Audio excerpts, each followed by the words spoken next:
तो चलिए शुरुआत करते हैं आज के अपने सबसे पहले क्वेश्चन के साथ। और आज का हमारा सबसे पहला क्वेश्चन है, वात दिग्दर्शी का प्रयोग क्या मापने के लिए किया जाता है। ऑप्शन है वायु वेग, वायु दाब, वायु दिशा या फिर वायु तापमान।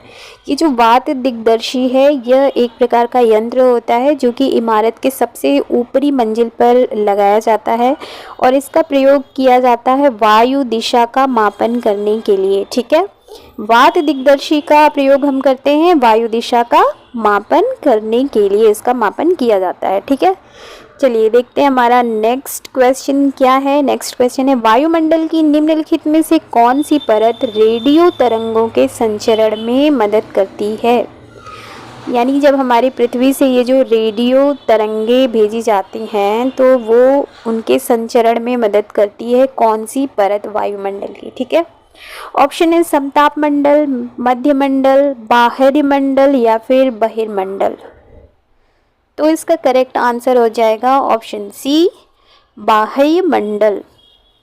ठीक है, बाह्य वायुमंडल जो होता है जिसे हम आयन मंडल भी कहते हैं, ये परत जो है वो रेडियो तरंगों के संचरण में मदद करती है। जब हमारी पृथ्वी से रेडियो तरंगे जाती हैं तो वापस आयन मंडल से यानी बाह्य वायुमंडल से वापस पृथ्वी की ओर संचरित होती हैं। ठीक है, तो इसका करेक्ट आंसर क्या हुआ, ऑप्शन सी।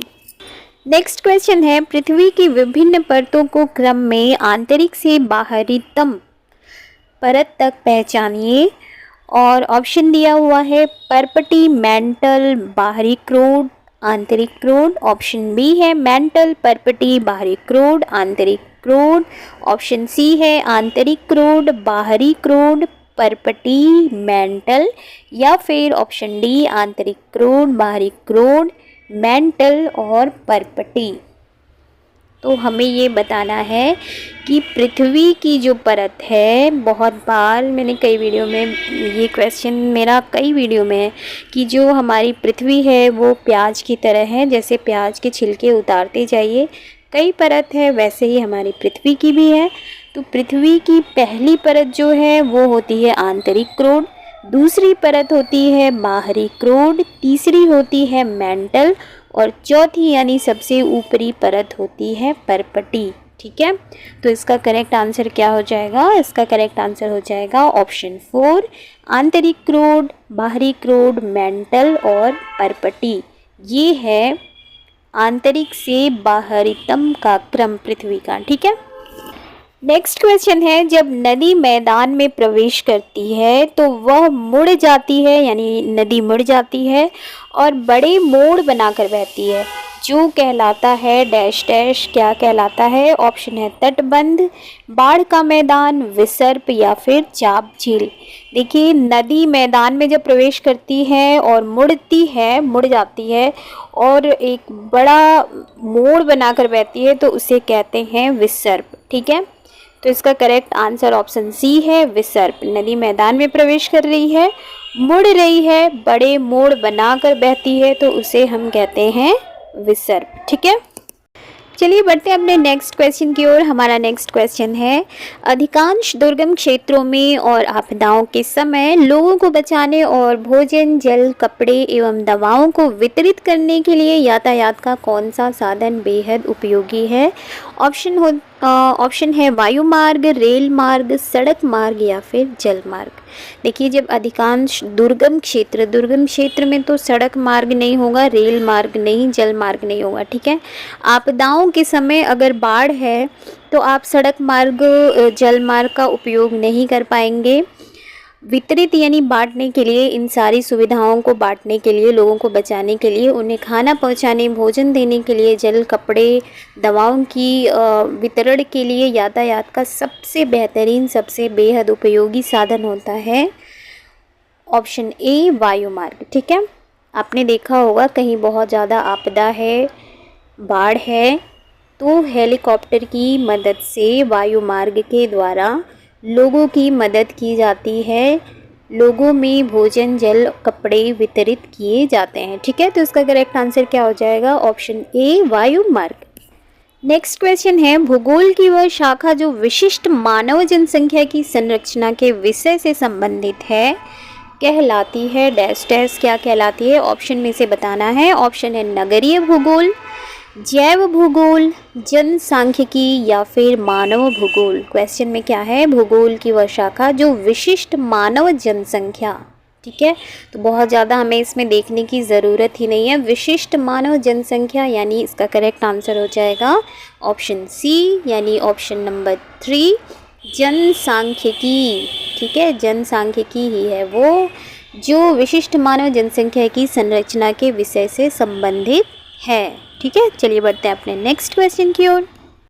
नेक्स्ट क्वेश्चन है, निम्नलिखित में से कौन सा ऊर्जा का गैर परंपरागत स्रोत है यानी कि सोर्स है? ठीक है, ऑप्शन है ईंधन, प्राकृतिक गैस, सौर ऊर्जा या फिर कोयला। तो इसका करेक्ट आंसर हो जाएगा ऑप्शन सी, सोलर एनर्जी जो है, सौर ऊर्जा जो है वो है ऊर्जा का गैर परंपरागत स्रोत। ठीक है, और सौर ऊर्जा हमारे वायुमंडल के लिए नुकसानदायक नहीं है।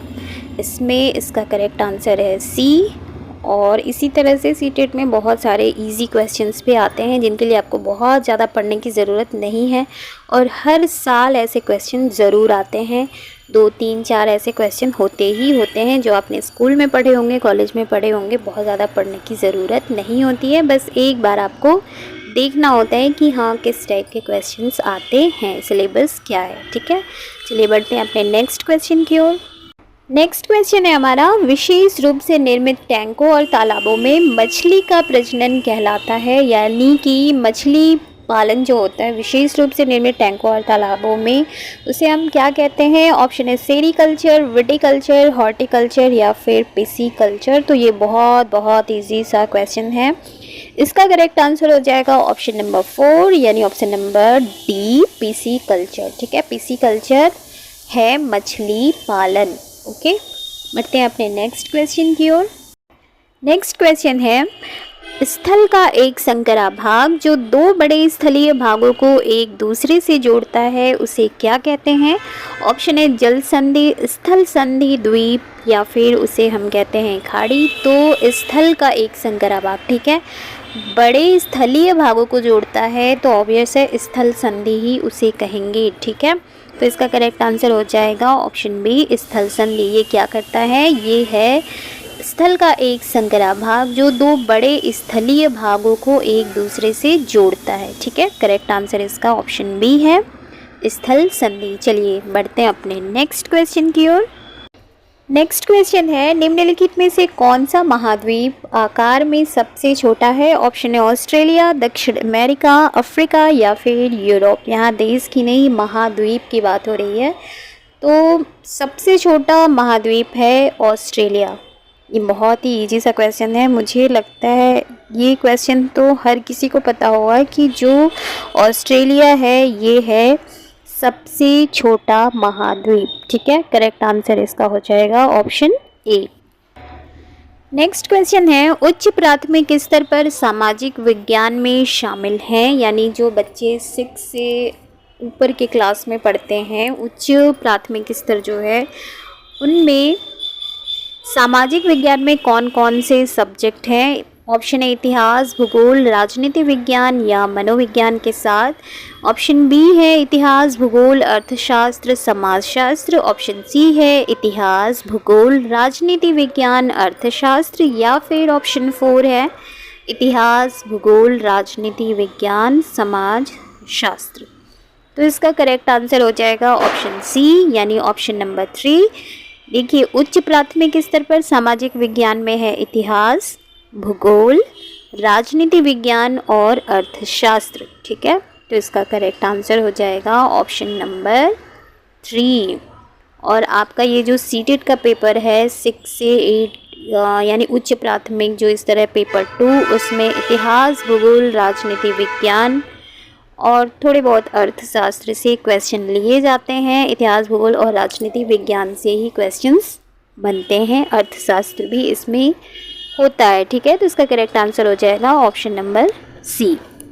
नेक्स्ट क्वेश्चन है, भौतिक विशेषताओं के मॉडल या प्रतिकृतियाँ किस शिक्षण के लिए सबसे अधिक उपयुक्त हैं? निम्न में से किस शिक्षण के लिए भौतिक विशेषताओं के मॉडल या प्रतिक्रिया शिक्षण के लिए सबसे अधिक उपयुक्त हैं? ऑप्शन है इतिहास, अर्थशास्त्र, भूगोल या फिर राजनीति विज्ञान।